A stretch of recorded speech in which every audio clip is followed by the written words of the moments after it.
एक तुलसी का दल,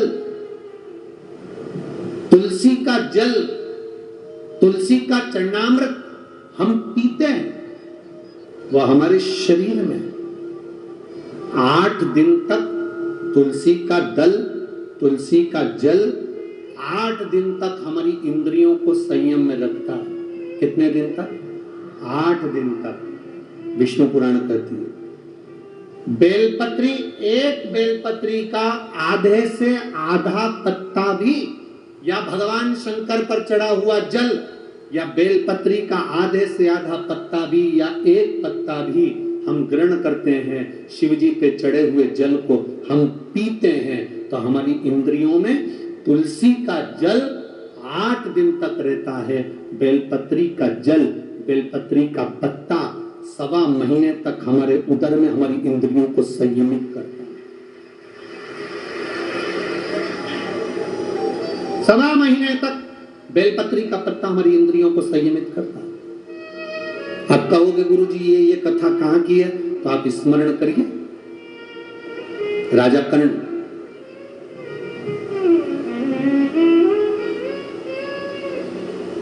एक खड्डे में उसका रथ का पहिया फंस गया। राजा कर्ण खड्डे में रथ का पहिया फंसा।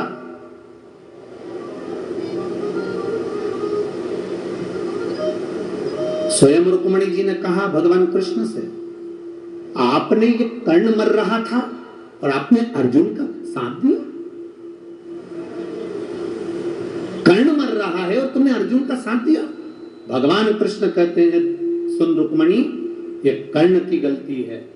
अभिमन्यु पानी देखकर मरते समय पानी मांग रहा था, पर अभिमन्यु को पानी नहीं दिया गया। पास में छाजल पड़ी थी, बोतल पड़ी थी छाजल, ये बोतल तो अब आ गई, छाजल दे देता तो कर्ण पानी के खड्डे में डूब कर नहीं मरता। मरते समय जल नहीं दे पाया। स्वामी, राजा कर्ण का रथ खड्डे में फंस गया, वो मर गया, मारा गया। 16 दिन तक राजा कर्ण का अंतिम संस्कार नहीं हुआ था। 16 दिन राजा कर्ण को अंतिम अग्नि संस्कार नहीं किया गया, अंतिम संस्कार नहीं किया। क्यों? उस युद्ध के मैदान में कोई जाने को तैयार नहीं था, उस युद्ध के मैदान में कोई पहुंचने को तैयार नहीं था। कर्ण की पत्नी वृषाली और सुप्रिया दोनों को मालूम पड़ा कि मेरा पति मर गया। कर्ण की पत्नी को मालूम पड़ा, वैशाली को और सुप्रिया को मालूम पड़ा हमारा पति मर गया। पहले कर्ण के 10 बच्चे थे, 10 लड़के थे। 10 लड़के में से 9 लड़के कर्ण के युद्ध के मैदान में मर चुके थे, केवल एक लड़का जीवित था जिसका नाम वृषकेतु था। केवल एक वृषकेतु जीवित था और सुप्रिया जो भगवान शंकर की आराधना में डूबने वाली थी, शंकर की आराधना में रमने वाली थी, और उस सुप्रिया को मालूम पड़ा कि मेरा पति मर गया और मरे हुए आधा घंटा निकल चुका है, पति के प्राण छूट चुके हैं। कोई गिद्ध, कोई पशु, कोई पक्षी, कोई जानवर, कोई जलचर, कोई थलचर उसको ना खा जाए, उसकी गति ना बिगड़ जाए, उसके शरीर को कोई भक्षण ना कर जाए, कोई असुर उसके ऊपर आक्रमण ना कर जाए, उसके शरीर के कोई टुकड़े ना कर दे। सुप्रिया आंख से आंसू बहा रही है। कर्ण की दोनों पत्नियां वृषाली और सुप्रिया रो रही है। बेटे वृषकेतु ने आकर कहा, मां पिता मर चुके हैं, पिता शांत हो गए, पिता के प्राण छूट गए, मां पिता चले गए, पिता समाप्त हो गए।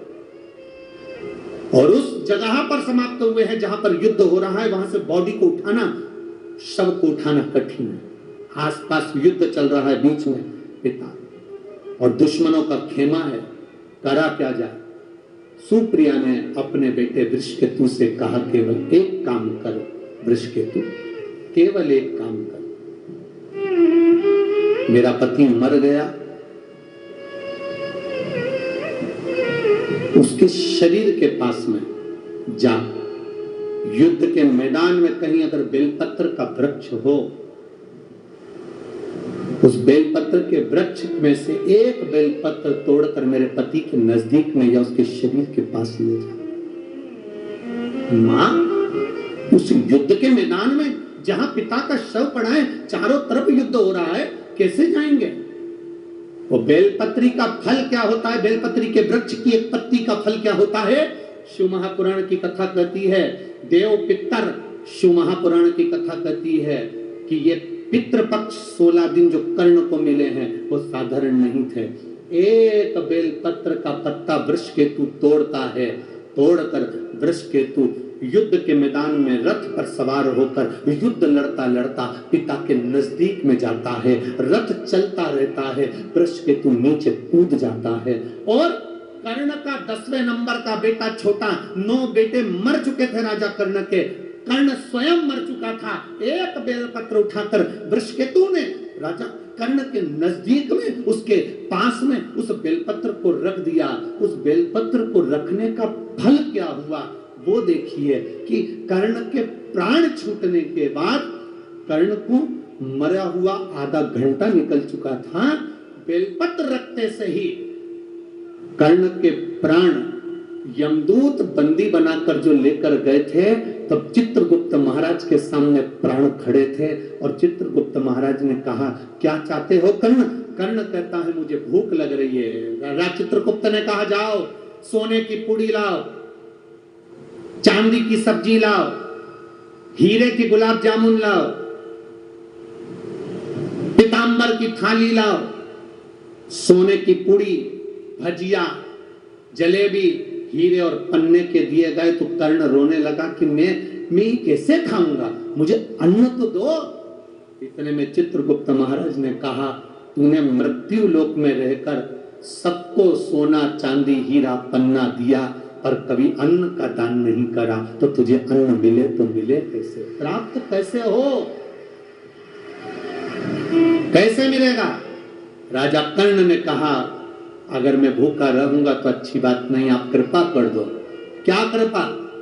बस एक कृपा कर दो कि मुझे कुछ दिन पृथ्वी पर भेज दो, जिससे मैं ब्राह्मणों का भोजन या दीन जन का भोजन करा सकूं। अब तो तुम मर चुके हो, प्राण छूट चुके हैं, मर चुके हो, प्राण छूट चुके हैं। ये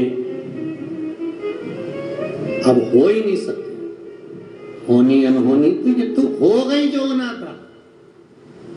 इतने में राजा कर्ण ने कहा, मेरी धर्म पत्नी सुप्रिया शंकर की आराधना करती थी, उसका कोई फल नहीं होगा, उसका कोई फल नहीं। चित्रगुप्त महाराज ने कहा, उसका फल अगर होता तो थोड़ी देर में देवादिदेव महादेव इस यमलोक के नजदीक में होते। शिव नहीं आए। चित्रगुप्त महाराज क्या देख रहे हैं कि सामने से वृषभ ध्वज, वृषभ पर चढ़कर, नंदी पर चढ़कर मेरे देव अधिदेव महादेव सामने से आ रहे थे। चित्रगुप्त महाराज पहचान गए कि जरूर इसकी धर्म पत्नी का पुण्य इसके खाते, धर्म पत्नी का पुण्य इसके खाते में आया है। जैसे ही देवाधिदेव महादेव सामने आए, राजा कर्ण ने हाथ जोड़ा।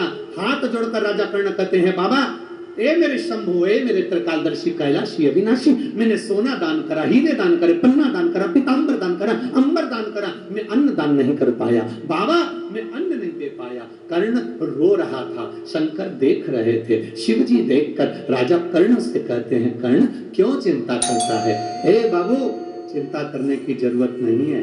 तेरी धर्म पत्नी ने तेरे शव के पास एक बेलपत्र रख दी थी, वो बेलपत्र का फल ये होगा। चित्रगुप्त महाराज, अभी तक इसके प्राण या इसका शरीर समाप्त नहीं हुआ है। एक काम करो, 16 दिन के लिए इसके शरीर को किसी दूसरे का रूप धारण कराकर मृत्यु लोक में भेज दीजिए। वो बेलपत्र का फल ये था, एक बेलपत्र का पुण्य ये था। राजा कर्ण का शरीर वापिस जीवित करा गया। एक शरीर तो पड़ा रहा कर्ण का, और कर्ण दूसरा शरीर धारण कर कर संत ब्राह्मण वृंद जन गरीब जन दीन जन सबको भोजन कराते रहे। भोजन कराते कराते कराते कराते लाखों लोगों को कर्ण ने भोजन कराया। देव अधिदेव महादेव देखकर मुस्कुरा रहे थे कि कर्ण भोजन कराते कराते तिलक लगा रहे थे और तिलक लगाकर गिन रहे थे। एक ब्राह्मण को भोजन कराया, 2 ब्राह्मण को भोजन कराया, 3 ब्राह्मण को भोजन कराया, 4 ब्राह्मण को भोजन कराया, 5 ब्राह्मण को भोजन कराया, 5 संतों को भोजन कराया, 5 गरीब दीन को भोजन कराया। देव अधिदेव महादेव ने डमरू का नाद कर डमरू का नाद कर बाबा जी ने कहा, अरे कर्ण अगर तिलक लगाएगा तो एक ब्राह्मण की गिनती में केवल 1 ब्राह्मण आएगा। श्राद्ध पक्ष के अंदर अगर तू ब्राह्मण को भोजन करा रहा है तो तिलक लगाने की जरूरत नहीं, तो 1 ब्राह्मण को भोजन कराएगा और बिना तिलक के दक्षिणा देगा तो 1000 ब्राह्मण का फल प्राप्त कर लेगा। इतना सुंदर कहा। दाग तिथि पर भोजन कराओ तो तिलक कर कर दक्षिणा दो, और अगर 16 श्राद्ध में मान लो चतुर्थी का श्राद्ध है, पंचमी का श्राद्ध है, द्वितीया का श्राद्ध है, तृतीया का श्राद्ध है, सप्तमी का श्राद्ध है, अष्टमी का श्राद्ध है, ब्राह्मण को बुलाया, साधु जन को बुलाया, गुरुजन को बुलाया, किसी को भोजन करने बुलाया, आपने दक्षिणा दी पर तिलक नहीं लगाया, तो ये मान लो पंचमी का श्राद्ध, पंचमी को तुमने कहा कि हमारे दादाजी शांत हुए थे, तुमको नहीं मालूम कि पंचमी पे और कोई भी गया होगा, तुम्हें उसका स्मरण नहीं है। जो जो पंचमी पर गए हैं वो सब तुम्हारे दरवाजे पर आकर खड़े होते हैं। अगर हमने दादाजी के निमित्त से तिलक लगा दिया तो केवल दादा को ही उसका भागनी प्राप्त होता है। अगर हमने तिलक नहीं लगाया तो पंचमी के दिन हमारे पूर्वजों में 71 पीढ़ी में कोई गया होगा पंचमी को, तो सबको उसका फल मिल जाता है, तो पितृदोष समाप्त हो जाता है। तिथि पर लगाओ। आप वैसे जिमा रहे हो 16 श्राद्ध के अलावा आप तिलक करो, दक्षिणा दो, मना नहीं। बाकी का श्राद्ध पक्ष में आप जितना बन सकता है उसको प्रेम से आनंद से करो सेवा, जितने प्रेम से कर सकते खूब भाव से सेवा करो। एक बेलपत्र का फल यह हुआ कि कर्ण का शरीर 16 दिन के लिए वापस दिया गया। 16 दिन राजा कर्ण ने भोजन कराया, खूब भोजन कराया, खूब अन्न का दान दिया। आखिरी में जब कर्ण के प्राण छूटे, अंतिम संस्कार की जब घड़ी आई, बेलपत्र का फल यह था कि राजा कर्ण का अंतिम संस्कार करने की जरूरत नहीं पड़ी। देव अधिदेव महादेव की दृष्टि पड़ी, राजा कर्ण का शरीर और उसकी आत्मा सूर्य देवता में विलीन हो गई। ये कर्ण का एक आनंद सुप्रिया, कर्ण की पत्नी आंख में आंसू ढालकर देवाधिदेव महादेव के चरणों में पहुंची।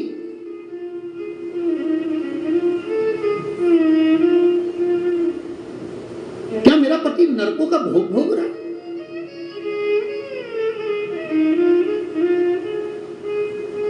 मेरा पति नरकों के भोग को भोग रहा है? देव अधिदेव महादेव के मंदिर में जाते सी सुप्रिया ने शंकर जी के मंदिर में जब बुआरी लगाई, झाड़ू लगाई, पोछा लगाया और वहीं पर पड़ी रहती, वहीं पर स्मरण करती। शंकर के दरवाजे की चौखट की चाकरी देती क्या है? पत्रों में नाशी।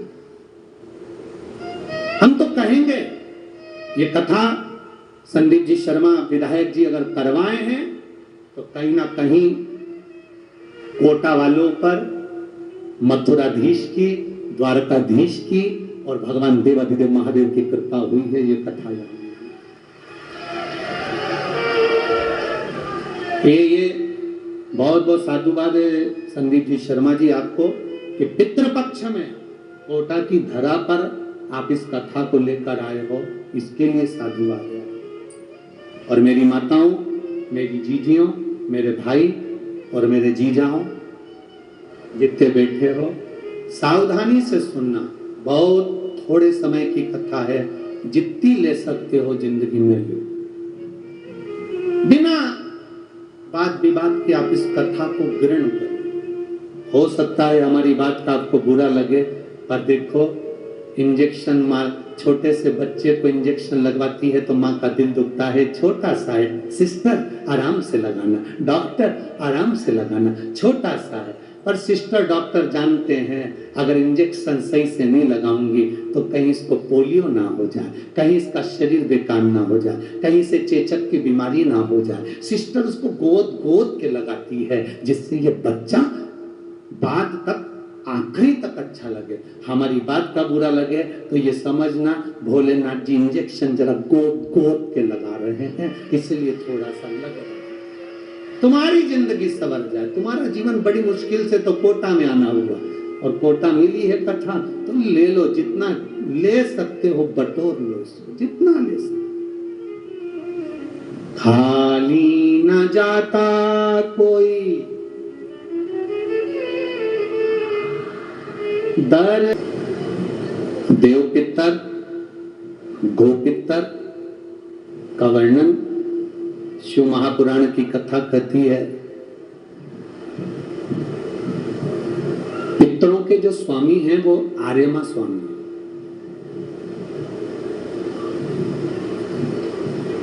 आर्यमा देव पितर किसको कहते हैं?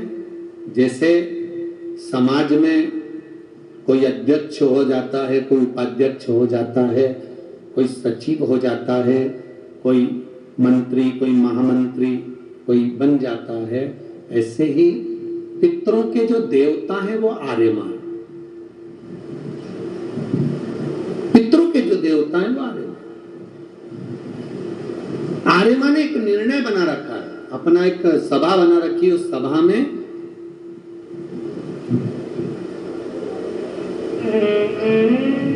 जो जीव अच्छा कर्म कर कर जाता है उसको एक पद पर प्रतिष्ठित कर दिया जाता है जिसको देव पितर कहते हैं। देव पितर का काम क्या है? कोई तुमसे पूछे कि पितर और देव पितर में अंतर क्या है, पितर और देव पितर में अंतर क्या आता है, देव पितर का कार्य क्या है?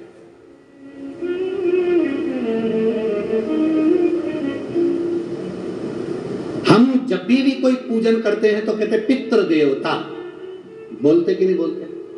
पर आज तक हम ये नहीं बोलते कि देव पितर का कार्य क्या, देव पितर क्या है।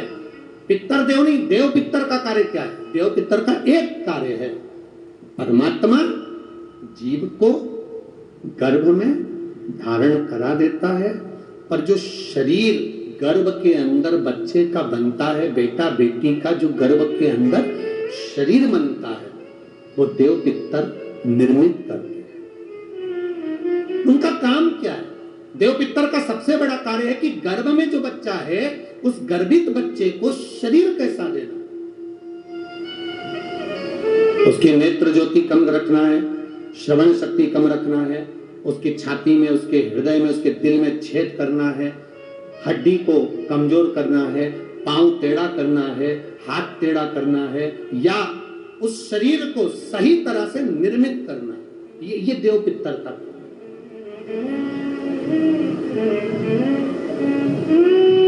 ये देव पितर का।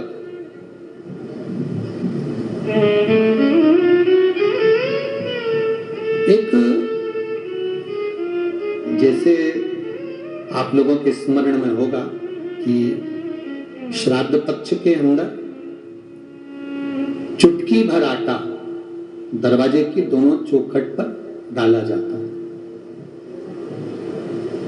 किसी किसी के यहाँ दरवाजे पर आटे से रंगोली बनाई जाती है। कहीं देखी आप लोगों ने कि नहीं देखी? स्मरण में होगा किसी के, दरवाजे पर आटा डाला जाता है, वो देव पितर के भाव से डाला जाता है। जिस बेटे बेटी का मंगल विवाह नहीं हो रहा हो, शुभ कार्य की सूचना नहीं आ रही हो, बहुत दिनों से फाइल कहीं लगी हुई है, अटकी हुई है, नहीं काम हो रहा, हम उनसे कहेंगे ये जो 16 दिन श्राद्ध के हैं, जितने दिन निकल गए निकल गए, जितने दिन बचे हैं उन दिन में आपके दरवाजे के बाहर एक चुटकी घर से आटा लाकर चौखट के इस ओर, चौखट के उस ओर, दोनों जगह चुटकी भर आटे को डालना प्रारंभ करो। 16 दिन श्राद्ध के पूर्ण हो। जब अमावस्या आए, किसी जलाशय, सरोवर, तालाब, बावड़ी, कुआं, उसके पास में घी का दिया लगाकर आना बाबा से प्रार्थना कर कर आना। केवल 22 से 24 दिन निकलते हैं और घर में कोई शुभ कार्य की सूचना आना प्रारंभ हो जाती है। वो देव पितर का, वो कार्य देव पितर का। वो देव पितर किस तरह से करेगा? बेटे की शादी, बेटी की शादी, हम कहें किसी के 42 साल भी अगर उम्र हो गई है, 40 साल, 42 साल, 35 साल, 38 साल, शादी नहीं हो रही तो कर कर देखना। एक बार बाबा से प्रार्थना कर कर देखना। देव पितर का कार्य क्या है? घर में शुभ कार्य को करवाना, घर में अच्छी चीजें लाना, गर्भ में जो बच्चा है उस बच्चे को शरीर पूरा देना, ये देव पितर का कार्य। पितृदेव और देव पितर में बहुत अंतर है, बहुत अंतर। एक चुटकी आटा, अब तो थोड़ा सा रंगोली का काम ज्यादा हो गया, नहीं तो हमने पहले भी कथाओं में कहा है कि 3 जगह पर आटे की रंगोली काम करती है, जिसका फल 1000 गुना होता है। 3 जगह पर आटे की रंगोली काम करती है, हमने पहले भी कहा। पहला, पितरों की पूजन हो रही हो, पितरों का पाटा भरा रहा हो, पितरों के लिए जोत लग रही हो, पितरों के लिए या अन्य स्थान पर कहीं पूजन हो, तो वहां पर आटे की रंगोली काम आती है। वहां पर रंग बिरंगी या पत्थर की रंगोली नहीं, मिट्टी की रंगोली नहीं, आटे की रंगोली काम आती है। दूसरे नंबर पर, तुम्हारे घर में यज्ञ हो रहा हो, घर के बाहर यज्ञ हो रहा हो, यज्ञ चल रहा हो, उस यज्ञ में 3 परिधियां बनती हैं ब्रह्मा विष्णु महेश की। देखिए आप लोगों ने, यज्ञ कुंड जो बनाया जाता है, उस यज्ञ कुंड पर पत्थर की रंगोली नहीं, मिट्टी की रंगोली नहीं, आटे की रंगोली डलना चाहिए। ये पहले डलती थी, अब लोगों ने फैशन में दूसरी डालना प्रारंभ कर दी। आटे की रंगोली डली होती है जब हम साकल्य छोड़ते हैं, अग्नि को जब हम साकल्य देते हैं, तो जिस आटे की रंगोली उस पर बनी होती है, तो हमारी जो साकल्य छोड़ी जाती है उसमें से एक अंश भाग हमारे पितरों के खाते में चला जाता है, जिससे पितरों की मुक्ति प्राप्त हो जाती है। तीसरा, आटे की रंगोली तीसरी, घर में शादी हो रही हो, मंडप बना हो, उस मंडप के नीचे जब पूजन हो रही हो, उस समय पर पत्थर की या मिट्टी की रंगोली नहीं। अगर पंडित पूजन करा रहे हैं या मंडप की पूजन हो रही है, जिसके नीचे लड़का लड़की की भावर होगी, दूल्हा बैठेगा, दुल्हन बैठेगी, वहां मिट्टी की रंगोली या पत्थर की रंगोली नहीं, उस जगह पर आटे की, हल्दी की रंगोली डाली जाती। अब आपके यहाँ डालते कि नहीं डालते पता नहीं, पर हमारे यहाँ शास्त्र रीति कहती है ये 3 जगह की जो रंगोलियां हैं, ये हमको आटे की रंगोली डलने से, क्यों शादी के मंडप में पत्थर की रंगोली या मिट्टी की रंगोली क्यों नहीं डाली जाती? शादी के मंडप में, यहाँ दूल्हा दुल्हन की शादी होती है, वहां पंडित जी भी आटे की रंगोली डाल देते हैं, घर की बहन बेटियां आटे की रंगोली डाल देती है। उसका कारण क्या होता है? जिसकी शादी में मंडप के नीचे आटे की रंगोली डलती है, वहां पितरों को निमंत्रण नहीं देने की जरूरत पड़ती। वहां पितर उस वर कन्या को आशीर्वाद देते हैं, जिससे उनका वंश बढ़ता है, वंश भुगतान। और ये निश्चित है, जिसकी शादी में, जिसके विवाह में आटे की रंगोली डलकर भावर हुई होगी, उसके घर में संतान सुख रुक नहीं सकता, उसके यहाँ संतान का सुख होता ही है। जिसके यहाँ आजकल ये पत्थर रंगोली डाल देते हैं, डाल दिया और कह दिया बस, क्योंकि आजकल फैशन में तो दुनिया जी रही, वो आटे की रंगोली कौन डाले, तो वो फैशन में चल गया। तो संतान की प्राप्ति में भी थोड़ा सा, अब तुम देखो पहले का समय, आज का समय कितना अंतर है हमारा।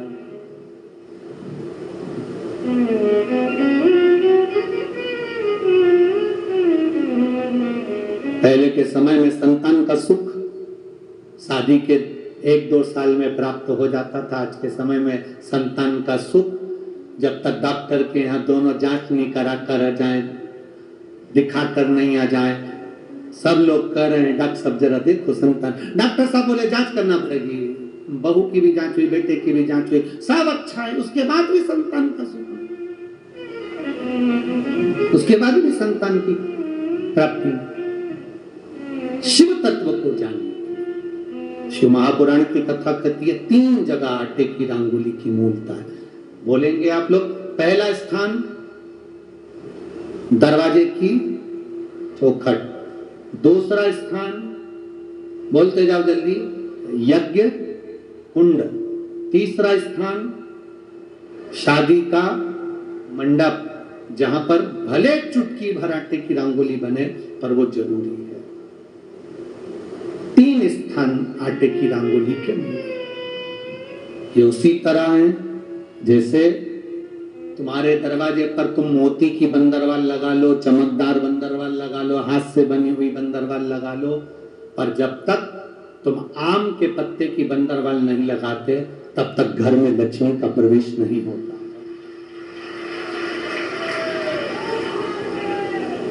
आम के पत्ते की बंदर।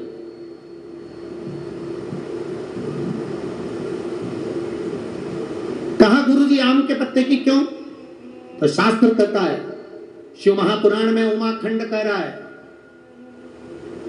कामदेव आम के पल्लव में छुपकर बाण मार रहे थे। कहां छुपे थे? आम के पल्लव, आम के पत्तों में छुपकर कामदेव बाण चला रहे। भगवान शंकर का जब तीसरा नेत्र खुला, कामदेव आम के वृक्ष पर भस्म हो गए। आम का वृक्ष जलने लगा, आम के पत्तों में अग्नि प्रकट होने लगी। तब वरुण देव आए और वरुण देव ने आकर हाथ जोड़कर निवेदन करा, बाबा बाबा। भोलेनाथ जी बोले क्या बात है वरुण? वरुण जी कहते हैं इस आम के वृक्ष ने तो कुछ नहीं बिगाड़ा, फिर ये क्यों जल रहा? आप कृपा करिए, दया करिए। शंकर भगवान ने वर प्रदान कर दिया, तूने मेरी दृष्टि का तेज ग्रहण करा है, मैं तुझे वर देता हूं। जिसके दरवाजे पर आम के पल्लव की बंदरवाल बंधती है, उसके घर में मेरी दृष्टि सदा पड़ी रहती है, वहां रोग व्याधि दुख नहीं आता। अब तो आम के पत्ते गायब हो गए और आम के पत्ते की जगह प्लास्टिक के आम के पत्ते बनकर है? और लोगों ने उसी प्लास्टिक के आम के पत्ते की बंदरवाल बांध दी। महाराज आम के पल्लव पर शंकर की दृष्टि पड़ी क्योंकि कामदेव जलकर भस्म हुआ था उसी आम के पल्लव पर बैठ। आम के पल्लव पर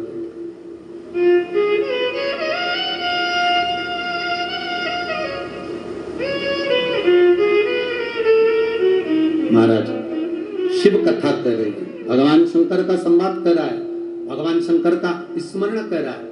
जब सुप्रिया ने अपने पुत्र से कहा, वृषकेतु से कहा कि शिव भक्ति से भगवान शंकर को 1 लोटा जल जब हम पितृपक्ष में भी समर्पित करते हैं तो हमारे पूर्वजों को वो जल प्राप्त होता।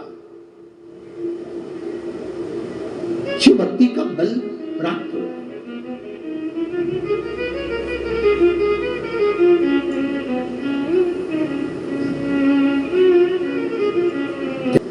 तारकासुर के पिता का नाम था बजरंगासुर। तारकासुर की मां बजरंगासुर की पत्नी बारंगी। जब बजरंगासुर मर गए, बारंगी वन में घूम रही थी, भ्रमण कर रही थी। और बारंगी जब वन में भ्रमण कर रही थी तो उसको ऐसा महसूस होता था कि कोई मेरे साथ चल रहा। बारंगी ने ये बात अपने पुत्र तारकासुर से कही कि मुझे ऐसा लगता है कि मेरे साथ कोई चलता है, मैं अकेली बेधव्य विधवा भ्रमण करती हूं, कोई मेरे साथ है।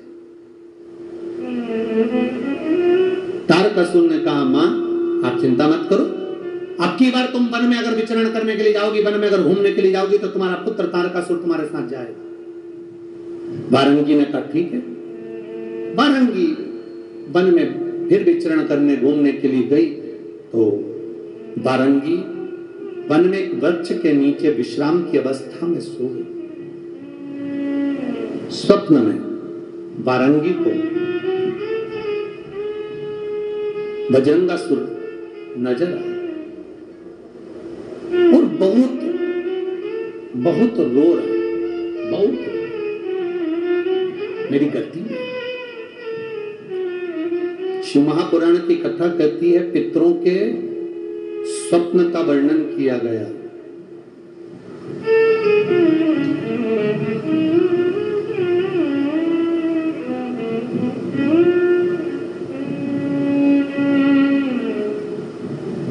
शिव महापुराण में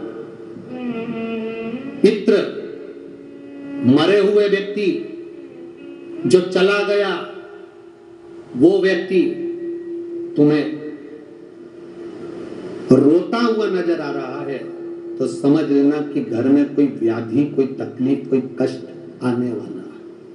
पितृ अगर रोते दिख रहे हैं तो व्याधि, कष्ट आने वाला है। पितृ हंसते हुए नजर आ रहे हैं तो समझ लो कोई सुख की घड़ी हमारे यहां आने वाली है।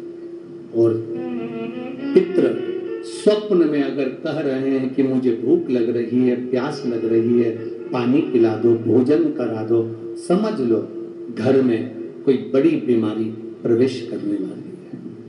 उस बीमारी का प्रवेश हमारे घर में हो रहा है। पितृ गए हुए जीव, पितृ घर में अगर भ्रमण करते नजर आ रहे हैं, पूरे घर में घूमते हुए नजर आ रहे हैं, छत पर, कमरे में, कक्ष पर, अपने परिंदे पर, रसोई घर में काम करते नजर आ रहे हैं, व्यापार में, व्यवसाय में पितृ भ्रमण करते, जो गया हुआ जीव है वो घूमता नजर आ रहा है। तो शिव महापुराण की कथा कहती है उस जीव को कुछ करने की जरूरत नहीं पड़ती। पितृ घूमते हुए जब नजर आते हैं, जब हमारे पितृ पितृलोक में आराम से निवास करते हैं और आनंद से रहते हैं।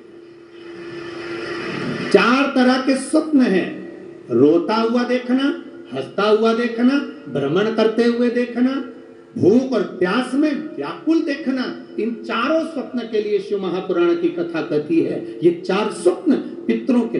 आप में से ऐसा नहीं कि कोई के सपने में नहीं आते, किसी को लगता है मेरे पीछे कोई आ रहा है, रात को एकदम सो रहे हो और सोते सोते भरचक नींद में सो रहे हो और एकदम तुम्हारी नींद झपट कर कोई स्वप्न देखते देखते या अचानक एकदम चटकार खुल जाए, समझ लेना कि कोई पितृ की कृपा आप पर हुई है, कोई अनहोनी होने वाली थी, इसलिए उसने जगा दिया, जगा कर तुमको चेता दिया। ये पितृ कृपा से जगा कर चेता दिया उसने, ये पूर्वजों की कृपा से, पितृ कृपा से होता। शिव महापुराण की कथा कहती है मान लो अगर ये 4 स्वप्न, जैसे बारंगी कह रही है तारकासुर से, पुत्र तारकासुर मुझे ये स्वप्न नजर आ रहा है, मैंने स्वप्न में पिता को रोते हुए जाना है, मैंने तुम्हारे पितरों को रोते हुए जाना है। तारकासुर कहते हैं मां तो चिंता मत कर, अब तो मैं पूरे जितने लोक हैं, देवलोक, असुर लोक, दानव लोक, जितने भी लोक हैं, इंद्र लोक, बैकुंठ लोक, सबको मैं जीत लूंगा, अपना बना लूंगा। मेरे पिता की अगर गति नहीं हुई तो मैं किसी देवता की गति नहीं होने दूंगा। तब असुर तारकासुर को क्रोध आ गया, तारकासुर ने चारों तरफ आक्रमण करना प्रारंभ कर दिया, इंद्र लोक अपना बना लिया, देवलोक अपना बना लिया, पितृलोक, सारे लोकों पर तारकासुर ने अपना आधिपत्य स्थापित कर दिया, सारे लोगों पर आधिपत्य अपना कर।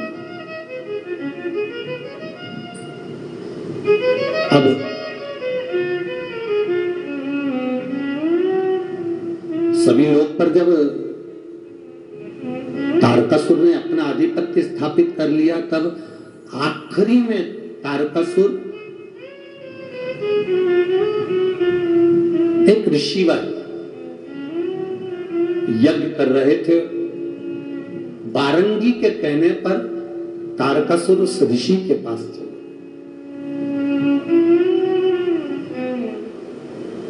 हाथ जोड़कर, तारकासुर ने अभी तक हाथ किसी के नहीं जोड़े थे, केवल वर चाहिए था तो ब्रह्मा जी के हाथ जोड़े थे, बाकी के किसी के नहीं जोड़े। आखिरी में हाथ जोड़कर ऋषिवर से कहा बारंगी ने मेरा पति मुक्ति नहीं हुई, मुक्ति नहीं, तो कहा ऋषिवर बोले कि एक काम करो कि पितरों के निमित्तार्थ भोजन की व्यवस्था किसी दीन को, किसी गरीब को, किसी दुखी को, किसी ब्राह्मण जनादि को करो। अब तारकासुर अगर किसी को निमंत्रण देगा तो कोई ब्राह्मण भोजन करने आएगा क्या? जम के तो बोलो जरा।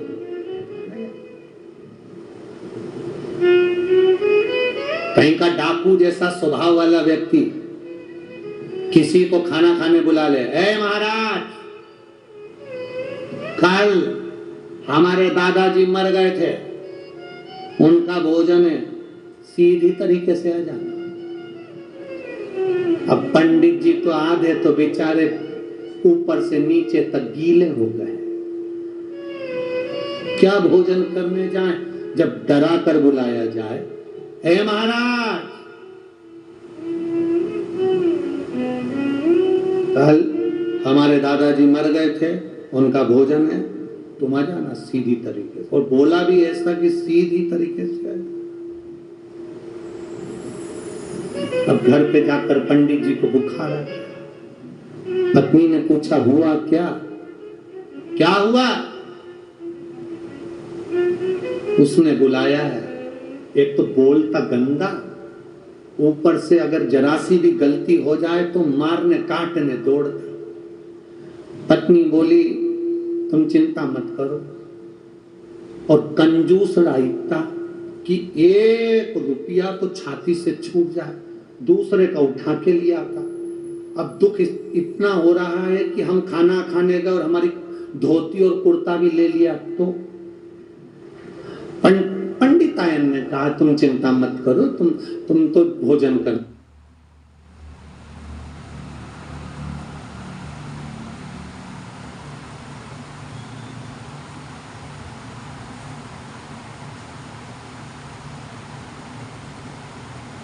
तू तेरी सब तैयार रखना, मेरा भरोसा नहीं। पत्नी बोली, फालतू की बात करते हो, दोनों बच्चों को ले जाओ। 2 से क्या होगा, तो 6 ही ले जाओ। उसने कहा 6 ही बच्चों को ले जाता हूं। उसको गुस्सा आएगा तो 7 में विभाजित हो जाएगा। 6 बच्चे गए, पंडित जी गए, भोजन करा। वो जो स्वभाव का था गुस्से वाला कंजूसड़ा, वो तो कहीं गया था, पत्नी को बोल कर गया था कि भोजन करा देना और दक्षिणा दे देना, और सुनो ज्यादा तो पंडित जी खाएंगे नहीं क्योंकि मैं डरा के आया हूं। पत्नी ने कहा, तुम चिंता मत करो, मैं भोजन करा दूंगी। पंडित जी आए, पंडित जी ने भोजन करना प्रारंभ करा। पंडित जी बिल्कुल नहीं खाए क्योंकि उनको तो डर इतना था। पर बच्चों को क्या डर था, वो तो जितना घर में बना था सब निपटा गए। बच्चों को क्या डर? दक्षिणा दी। पंडित जी ने पूछा, सेठ जी नहीं दिख रहे हैं? आते होंगे। पंडित जी ने सोचा वो आए उससे पहले अपन चले जाएं तो अच्छा, नहीं तो ऊपर जाना पड़ सकता है। बच्चों ने इतना खाया है, बच्चे इतने समझदार थे, उन्होंने अपनी मम्मी के लिए भी पूरन पोली, मालपुआ, पूड़ी सब जेब में भर ली थी। ले गए। सेठ जी आ गए, बहुत गुस्सेला था। आते से पूछा, पंडित जी खा गए? आओ, ला रोटी ला मेरे लिए। पत्नी बोली, कुछ नहीं बचा। कहां गया? वो पंडित तो कम खाता, मैं डरा के इतना आया था। उसने तो बेचारे ने डर के मारे पसीना बह रहा था, 2 रोटी खाई और उसके साथ में 6 आए थे, पूरा खा गए। इतने में पति तो उड़ के खाना पूरा